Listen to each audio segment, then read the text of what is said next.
hope that there's some stability at the top that doesn't interfere with what's going on the field, and try to pull something off where you beat the odds, right, where you do open people's eyes or reopen their eyes to say, well, wait a second, maybe Eric Bieniemy by himself is pretty good. Well, I think the thing is, Skip, and I get what you're saying, is that sometimes, but it's really hard for kids to turn out and be great when there's so much chaos going on in the home. It's kind of hard for the coach to come into a situation that's so chaotic with Washington. Because that's what it permeates. That's what constantly is being heard. So with that being said, and EB's like, I don't really know what else I have to do, because I see all these guys that didn't call plays. A Kevin O'Connell didn't call plays. A Zach Taylor didn't call plays. A Frank Wright didn't call plays. And they still getting jobs, Skip. Okay, I got it. But here's the biggest problem going.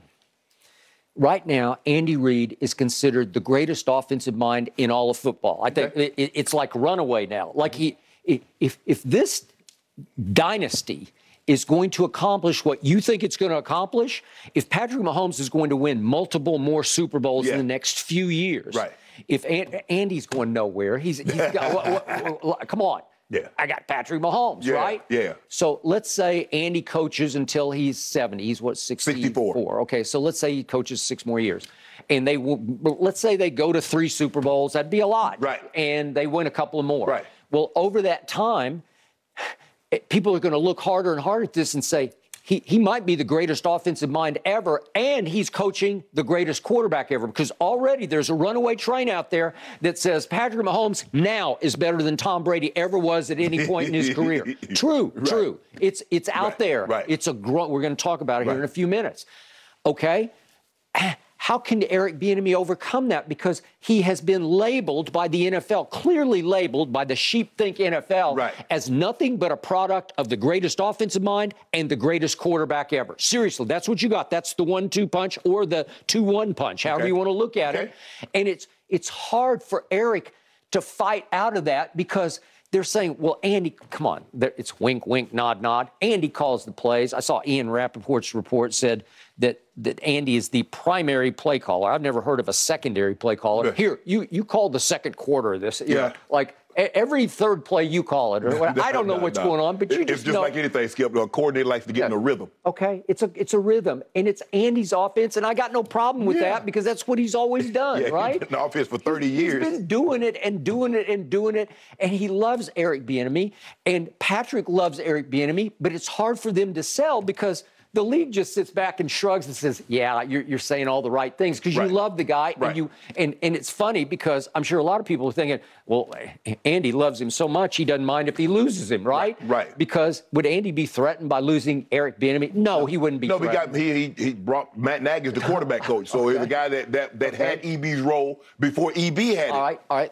Thank you for bringing these up. Okay, so 2 guys got head coaching jobs off Andy Reid's tree without calling plays. So Doug Peterson, he was with Andy forever in Philadelphia. He was Andy there brought him in from 99. He was the quarterback before Donovan. Okay, so he'd been with Andy forever, and he brings him to Kansas City for 13, 14, and 15, 2013, 14, and 15. And the quarterback at the end is Alex Smith. So off 2015, they went 11-5, which is credible. And remember the game, they went up to the Patriots, and it got close in the end, but it really wasn't that close. It got to 27-20, and they actually onside kicked at the end. But it never really was a football game. So the point was, they weren't that big a threat because they had a ceiling, Alex Smith. Okay? But off Alex Smith, even though he didn't call plays at all, Doug Peterson got a job. And he did well with it. He turned out to be pretty great. Okay, we give him that. Then here came Matt Nagy, another guy who'd been a lifer with Andy Reid through the Philly days, been with him forever. And for one season, he was the offensive coordinator, 2017. One season he was the offensive coordinator. But guess who the quarterback was? Alex Smith, because Patrick was a rookie trying to learn his way into becoming the starter the next year. Okay, so it was Alex Smith. So you can't... Nobody was giving Alex Smith much credit. Most people had already sort of labeled him as... Check down Alex. He's checked down Alex, and you can only go so far with Alex Smith, which is why Andy Reid himself identified, nobody else saw this coming, Patrick Mahomes at Texas Tech. We watched him play Baker Mayfield. It was an incredible shootout. And yet, was way 100 yards. I didn't see this. Nobody saw this. But Andy, I don't even know if Andy saw this, Skip. Not this. Not this. But Andy Reid did push Detroit from 27 all the way up to 10. Right. And they snatched him right out of the sky. Matt Nagy might deserve the most credit, Skip, because Patrick Mahomes is telling the story that they had him in for the building overnight. And Matt Nagy gave him the answers to what the questions were going to be. Okay. Andy Reid, so he blew it out the water. Okay. He blew it out of the water, and right out of the water with him went Matt Nagy to Chicago. Right. Okay. He gets a head coaching job. But it was harder to condemn Matt Nagy as a product of Patrick Mahomes because there was no Patrick Mahomes yet. But you failed to mention something. He didn't call plays. He didn't call plays. No, neither Doug Peterson nor Matt Nagy. But how they getting jobs? I thought you wanted a play caller, Skip. Okay. How they keep getting jobs then? How Zach Taylor and Kevin O'Connell got a job? Well, it's the unanswerable question.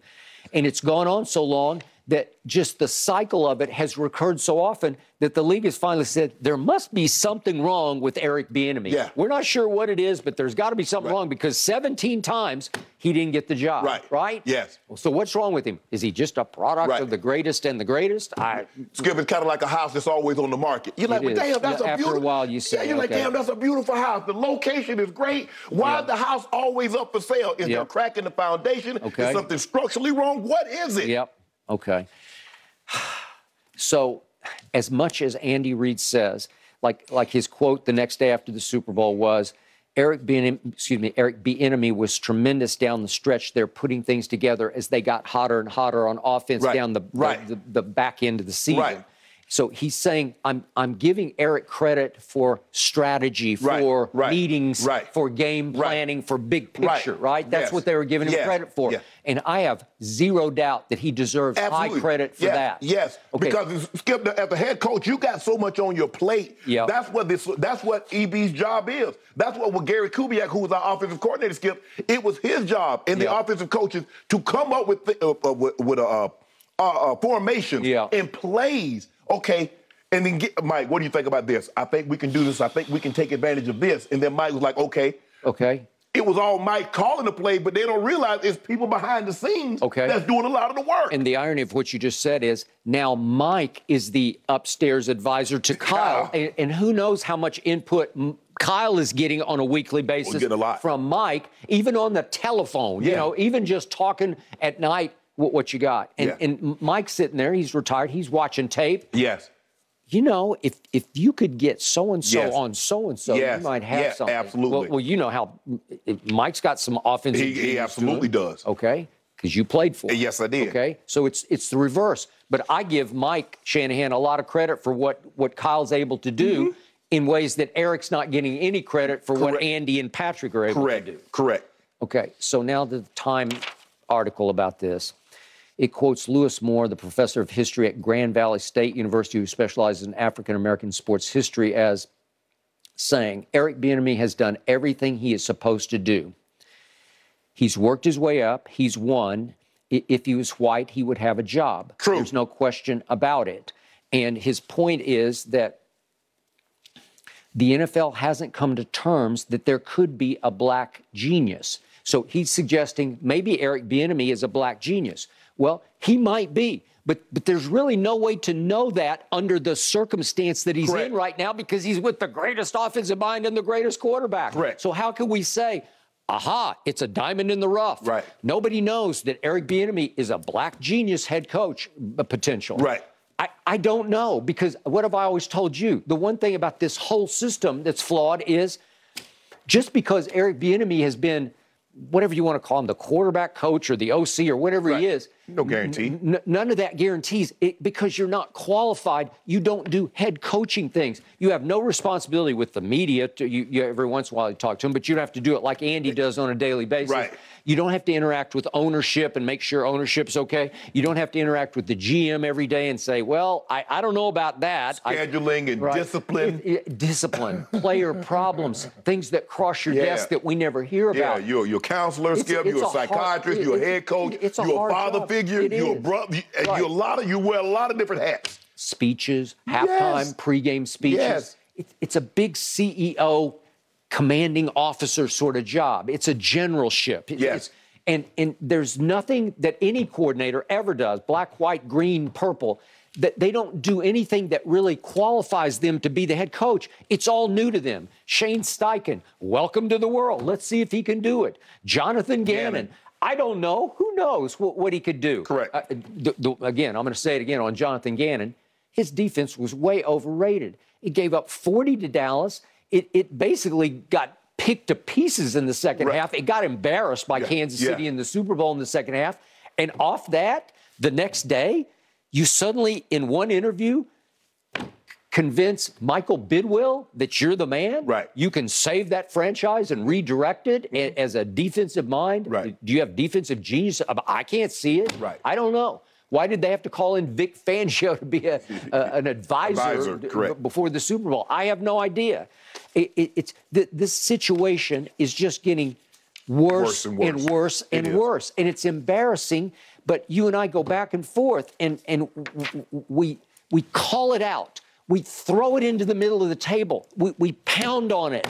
We beat on your side of the desk, my side of the desk, and I don't have a fix for it. I don't. Except doing the right thing. Right. Somebody has to wise up, and usually it's sheepthink, where once there's a Mike Tomlin, you would think everybody wants a black head coach after what Mike Tomlin has accomplished, and it didn't happen. Well, we thought it was going to be that with Tony Dungy. Tony Dungy, that's a great one. You know, I don't know. And Denny Green had success for years in Minnesota. He did, years. And Jim Caldwell had success. Okay, and finally, Steve Wilks. Steve Wilks sticks in my craw even more than Eric Bieniemy does, because Steve Wilks got 1 year in Arizona, got 1 year, and it's just like as unfair a firing as you've ever seen. I don't get it, and I don't know the inside story of it. Something happened. But he goes to Carolina, and he gets a reprieve. He gets a chance to step into the breach and take a tumbling team, and he turns it completely around. And guess what he was doing? He was head coaching the team. He wasn't just coordinating the defense. And he did it, Skip, after they traded the best player. Yeah, and they basically gave up on the season. They gave up on the season, and all of a sudden they're in basically the championship game for their division. You can say it's a sad sack division, but again, he was playing Brady for the division title. That's pretty great. And then they don't retain him, and he winds up being San Francisco's defensive coordinator. Okay, well, congratulations, San Francisco. But Steve Wilks has proven to me at the highest level that he can actually be a great head coach. Skip, you know the problem that I have? And I have a lot of this problem with society and in the system. They ask us to fix a problem that we didn't create. NFL, you created this. Owners, you created this problem. Stop asking Shannon Sharp and Skip Bayless to fix the damn problem that you created. It's a very good point. It's a very good point. And I don't think either one of us condemn Roger Goodell. He's doing all he can. It's like Roger Goodell worked for them. He works for the owners. Just like you and I work for Fox. That is true. He worked for them. Yeah. Good point. Guys, very intriguing debate. I love it. And let me add this. Yes, a lot of problems at the top with the Commanders, but a lot of good people there, too. I respect Ron Rivera, their head coach, and their GM, Martin Mayhew, so much. Really good leaders. Yep. All right, gentlemen, moving on today. All right, let's do it. How good did the new look Lakers look last night? Too good for my Pelicans. This hurts. Plus, the Chiefs, you think they're going to run it back this season? That's next. Chris Coming Brown up said, on run it, Undisputed. run it.